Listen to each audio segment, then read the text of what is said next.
Good morning, friends.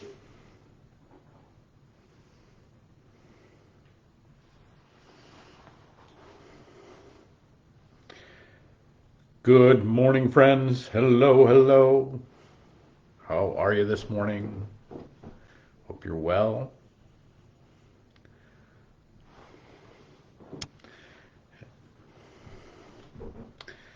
I hope this day is finding you with some goodness in it and some joy. Good morning. It's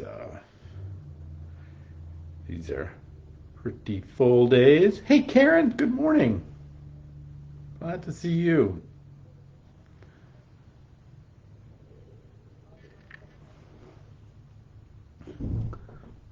Hope today is good for everyone. Let a few more people find us here this morning. Hey, John. Good morning to you. Glad you're well. Things are going well. Getting geared up for another season of fairs and the like. Hey, Donna. Good morning. Glad you and Phyllis are there. Hope you're doing well. That it has started a good day. Good morning, everybody. Good morning, good morning. So just as a note, hey, Vicky, good morning. Just as a note, tomorrow we will likely, unless I can pull something else off, we will likely not have an 11:11 tomorrow, as I am doing the invocation for the closing prayer for the Desert Storm and Gulf War veterans ceremony here in the city, and that's at 10 o'clock. So maybe I'll be back and make it happen. Maybe I won't. So I'm not sure. I'm gonna endeavor to persevere and do my very best to be here and with you. But just a heads up, if you don't see us tomorrow, that's what happened. But we're going to do our very best to make it here. I'm not quite sure how long the ceremony is and all that. So anyway, all right, good morning, everybody. It is the 26th day of April on this Wednesday at 11:11, and welcome. I am glad that you're here and a part of this journey. Uh, I, I feel a little bit like ranting today, so maybe you say I rant every day. I don't know, but this is I want to kind of talk about this beginning of First Peter, which is not really what I want to rant about, but it gives us some context for our conversation. That First Peter, so First Peter is a book that attributed to Peter. A lot of scholars will tell you, oh, there's no way possibly Peter could have written it. I actually don't really buy into that. I, you know, Peter had a lot of people at his disposal. It could have gone a lot of different ways. Um, it's attributed to Peter. It's Peter's book. I'm not going to overthink it. So uh, but the book First Peter is really about it goes out throughout the early church world, and it is really a book that is written um, to both a struggling church, because all the churches are struggling back then, but it's really written in this way of as a spiritual text. It's not talking as much about kind of the best ways to talk about it, or even kind of the praxis of living, like how should we live. Paul talks a lot about that, about sexual purity and all this kind of stuff. Like there's all kinds of things about ways you should do stuff that Paul is often addressing with his letters. Peter's letter is different. Now he'll get into a little bit of that, but a lot of it is because they're all connected. You can't really, but he's really writing a tome that's about spiritual battle or spiritual work, and what it looks like to do our spiritual work in the midst of struggle. And so it has, again, Peter. has a little different flavor to it than certainly than Paul's works. And so I read this. This is from the beginning of the epistle, the 13th verse. So this is a couple of verses here. So therefore, preparing your minds for battle and for work, and being sober-minded, set your hope fully on the grace that will be brought to you at the revelation of Jesus Christ. As obedient children, do not be conformed to the passions of your former ignorance, but as he who called you to be holy you also be holy in every detail of your conduct. And since it is written, you shall be holy, for I am holy. Now, first let's talk about what we're not talking about. We can get all hung up on whether or not are we good enough stuff, and we can get into shame matters like, oh, I'm not holy enough and I'm not good enough and all that sort of. This is you spend all the time you want there, but it won't help. So let me put it that way. That's not really, Peter is not writing a letter to guilt trip the entire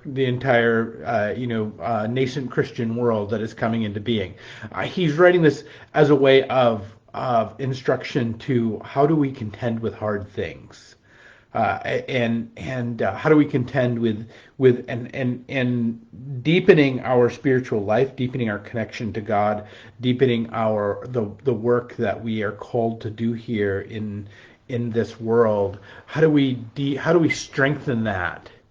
And so he's not saying you're not doing it good enough, or you're not doing it well enough, whatever the proper English is there. He's saying this is a way, and so there's this way of. So he starts with this sense of gird up your preparing your minds for battle and for work. I love that phrase. I could do a whole thing on that phrase alone, because if you translate that down, it's actually saying gird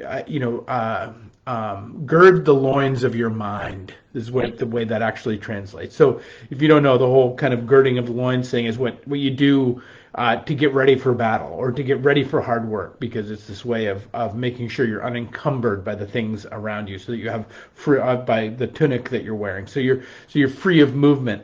So it's this, but it's this thing you do in preparation. You get ready. So to get ready for battle or to get ready for hard work, this is what you do. And so, but this is a great phrase. I just love it. It's this, preparing. Gird the loins of your mind. Prepare your mind for battle and for hard work. We have a real problem, and this is part of my rant that I'm going to get into. This is all kind of precursor to this. I know it's you showed up. I don't know. I'm just doing the best I can here. So, but it's this precursor to what we're really what the real issue is. I think is that we're often shocked that things go poorly, or we're often shocked that we find ourselves unready to kind of have to do hard spiritual work, meaning we're going to get discouraged, and we've got to figure out a way in which to find encouragement through our discouragement. We're going to get depressed. We're going to get afraid. We're going to be attacked, and these things are going to come at us, and they are going to be attacks. We are going to have to endure and persevere in terms of our hope and our connection to God. There is work in the spiritual life. For all of that, our talk of grace brings us. There is a way in which we still have to have ourselves positioned so that we can receive that grace, so that we can receive that love, and so there's this way of understanding that there's going to be difficulty and embracing that difficulty. And this is, I think it's not only important, but it in some ways we can't get off Jump Street without it. But the thing is what I think is we actually is the real issue, is the way that we really found ourselves turned upside down in this. and we really found ourselves turned around in this. And here's my example for the day of this, because this is and I think it just leads to, it's part of how we've come to be, find ourselves kind of unprepared for this work, and I'm not saying it's you or me, it's saying this is kind of what we're in. And it's this, and here's my example for today, that I just came across this the other day, and it so struck me. So you ever heard the phrase "the devil is in the details"? I've been hearing it a lot lately, like or I think I've even used it a few times, that the devil is in the details. That if you really want to know what's going on, and if you think about that and really frame what we come to mean by that idiom, is that things can look good maybe on the surface, but but then underneath there can be some kind of sneaky language, and so that there's something untoward going on in the background, that we really have to be very particular about the details of things, and otherwise the devil will get us. Now, and so here's what I want you to hear in this, is that this is framed in such a way, and this is a nuanced thing, so we got to listen close. It's framed in such a way that what is really going on is this kind of diabolical thing down at the very base of it, right? There's this sneaky little serpent that wants to bite us or get us, or wants to betray us, or wants to somehow sneak us and get us in this, and that's and so that our worldview should be so what should we have for a worldview? That hypervigilance, right? We got to make sure we don't get caught. We got to make sure that something doesn't get us. We got to make sure, read all the fine print. I mean, none of us have ever, we'll click through those user agreements online all the time. The 18-page, 8-point type things, like, oh yeah, that's great. But if the devil's really in the details, it's probably in one of those user agreements that we sign when we use any streaming service or something, or what's happening to our content on Facebook or whatever. But think about how that frames things for us. Is that frames it in such a way that we must be hypervigilant to the world, because, oh my goodness, it's going to get us. There's this devil in a detail in there somewhere that's just gonna and then we're all screwed up, right? It sets us against one another. It sets us against the world. It sets us against every thing and encounter that we're going to have in life. Now, here's the funny part about that. That only really came into being an idiom in language that we can trace back to since about 1965. 1965, that really begins to come into the language. It actually had an opposite corollary from which used to be used. Prior to 1965, what you would hear is what was often called, what was quoted. It's got a few different sources, so I don't want to do it justice. And there's actually an whole article you can go read about this from 1989. New York Times article, if you really want to get into the history of this phrase, but hopefully I'll do it justice. But the real phrase comes from Flaubert, who's this philosopher from the 19th century, and he says it this way, and it's picked up in the architectural world. The there's a number of famous architects that end up using it this way. He says, "The good God is in the detail." So the article is always like, whose detail is it anyway? But that's not really the point. So see the difference? Do you see the difference in this? One says the devil is in the details. So first, the details. It's plural. There's a never-ending number of details, which any one of them could get you and hoist you on your own petard, because you signed up for it and you're in trouble. And so you have to be paranoid and scrupulous and hypervigilant and all these things. in what Flaubert says and what the original quote is, and what I think is from a much more logos perspective, from a true perspective, is it says the good God is in the detail, singular. Now, why am I making such a big deal about this? Because actually it's one of those things that we see it exhibited in our city right here. The difference between let's say our church or Old Durfee High School, which is now the trial court across the street, the beauty of these buildings, the majesty of these buildings, or any number of other buildings in the city, and the difference between, let's say, Government Center, which looks like a giant, 1960s fighting position. It literally, our Government Center in town looks like a bunker. And it's not Fall River's fault. I mean, that was kind of the style back then. That kind of early Soviet architecture of just the severe lines and like. So when we say, but what they're both buildings. They're both built to a engineering standard. They're both created. Yet the thing is one is beautiful and majestic and has in it detail. It has finials and a scroll work and beauty upon beauty, and that I can stand there and look at the Old Durfee High School, and I've been here pushing 5 years, and I still can see more beauty and more in the detail of the building on any given day when I walk out every day. And yet, not so much with Government Center. And if you've ever seen Government Center, you really know what I mean. But you've seen Government Center, even if you don't know it here.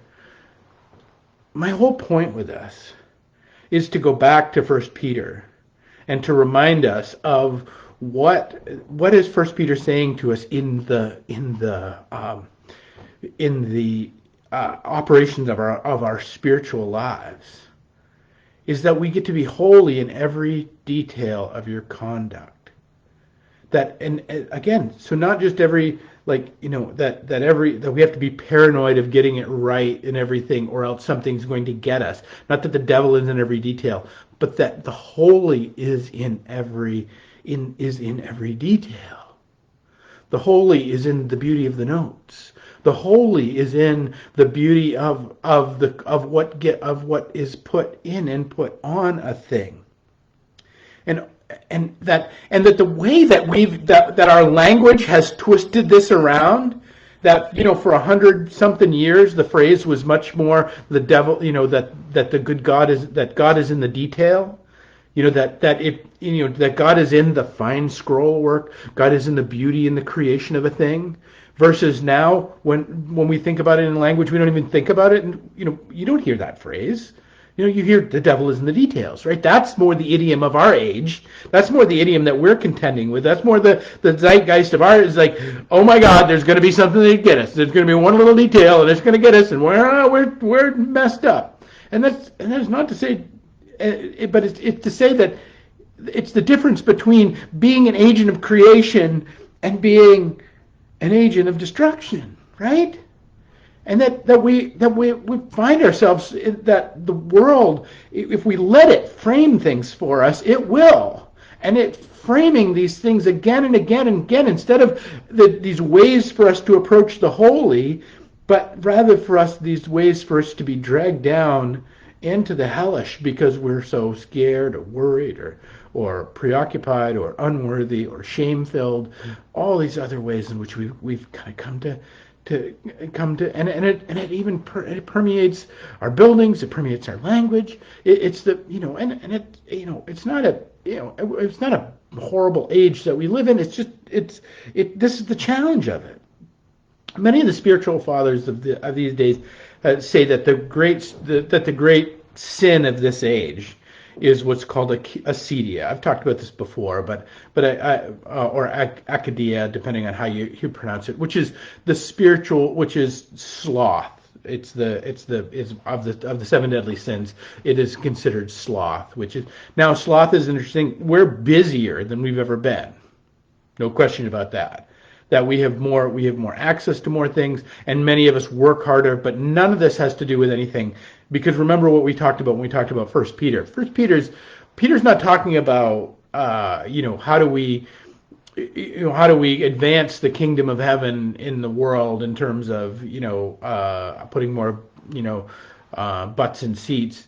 Uh, Peter's talking about how do we contend with the spiritual reality in which we find ourselves that is set against us. How do we deal with it? How do we deal with the spiritual reality that we find ourselves?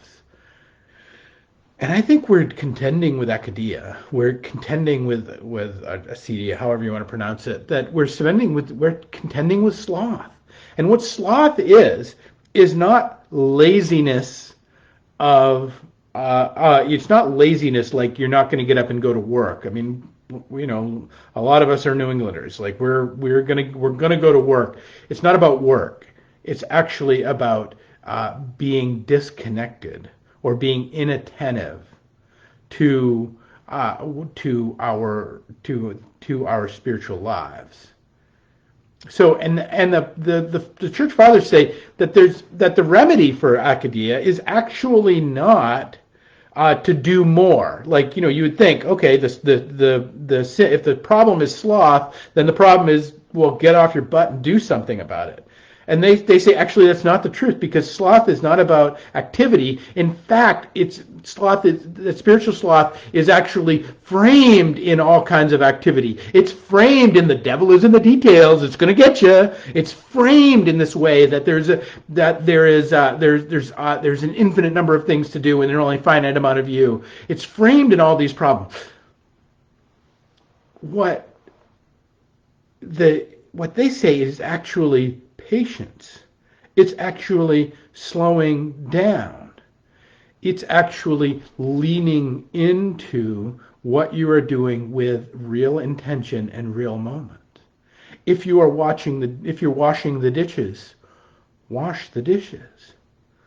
Don't be listening to a podcast. Don't be doing 18 other things. But be mindful of the thing that you're doing. And that to slow down and actually do things, which is why we come to this phrase that when we say, versus saying the devil is in the details, to say the good God is in the detail, or for us to be holy in every detail of our conduct. That doesn't mean to get everything right. That doesn't mean to be flawless and blameless and all those things that we think it means that every time we attempt a thing, is to come up in every detail of our conduct, recognize it's a gift and an offering to God. Recognizing that it's a moment in our day in which we can have some mindfulness to attend to what we're doing. And that things will sort itself out about whether we should be doing that thing or we shouldn't be doing that thing, or there's a wider reality of going at it, but that comes from this preparing our minds for some battle and for some work, to knowing that this is going to be work. How much work is it to set down our phone? How much work is it to separate ourselves from all the things that are going to distract us? How much work is it? It's to actually consciously seek to reframe even the idioms of our language and even the buildings that we have to walk into in such a way that we understand these things as parts of the spiritual struggle of our days. This is no small thing. And yet it is. It's the work of our age. It's the work of our days. It's what God's given us to do. And so my invitation to you is to not worry about the devil in the details, but to look for the good God that you will put in the detail of your life, in the fine work, in the scroll work, in the beauty. One of the things I do, and maybe you've gotten one. If I send a card to you here, I have a little embosser and some sealing wax, and I'll always try to see it. If I can pull it off. I can't always pull it off, but I'll always try to put some sealing wax on it and emboss it. Not because you're so fancy, not because of that, but because I want whoever receives that to know that I just didn't scroll something off, but that there was a moment of detail put into it. There was a candle lit for them. There was flame. There was an embossing applied. There was a moment of beauty that went into it that was just a touch, a touch of mindfulness to it that was different than anything else that they might have encountered. And just to and maybe I do it more for me than I do it for the people that I send a card to, but I do it so that as a way of intentionally just trying to put the holy into the detail of my conduct, not to just scribble off a note, but to put a detail to it that says, I love you, and that you matter. And that in all the craziness and the stupidness and the brutality of this world, there is still finery and wonder and gorgeousness and beauty. And that happens in every detail of our conduct, is the place that the holy will reside. Friends, I hope you can put a little detail into your conduct today. Not because God needs you to save the world, but that in those places, they become places for God's grace to rest within you. They become places for God's grace to do work in the world. They become places for beauty to be expressed in all the different ways that it takes place in the world. That it beats back. It beats back the shores of the spiritual numbness of our sloth, which is really what it is. Sloth is just it's not that you're not doing enough. It's not that you're not working hard. It's inattentiveness. It's that you can't find the signal for the noise. That it's all just cacophony in some form or another. Friends, the reality to that, the limit to that, the antidote to that is to be holy in every detail of our conduct, to put a little intention into each and everything that we do, and that in that, God's grace and God's love and God's joy for us will take up a home. 1 Peter says that we are to be like that. In that phrase, it says that we are to be as obedient children, to not be conformed to the passion of your former ignorance. Friends, I got more former ignorance than it ain't that former. I'll tell you that right now.